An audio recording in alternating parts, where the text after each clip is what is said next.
64ാമത് ദേശീയ ചലച്ചിത്ര പുരസ്കാരങ്ങൾ ഡൽഹിയിൽ രാഷ്ട്രപതി സമ്മാനിച്ചു.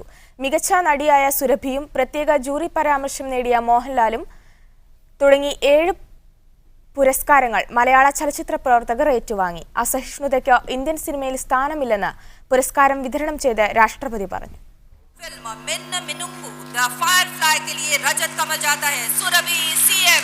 മിന്നാമിനുങ്ങ് എന്ന സിനിമയിലെ പ്രകടനമാണ് മലയാളത്തിന്റെ സുരഭിയെ ദേശീയ പുരസ്കാരത്തിന്റെ നെറുകയിലെത്തിച്ചത്.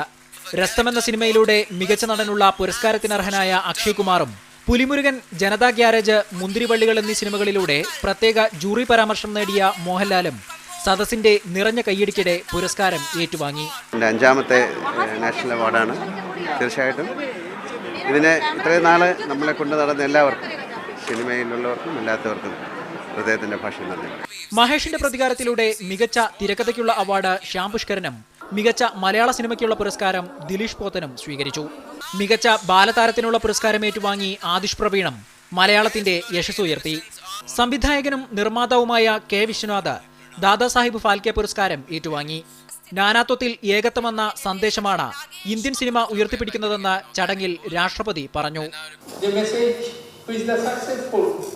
Filmmakers have conveyed that we may be argumentative, but we cannot be intolerant.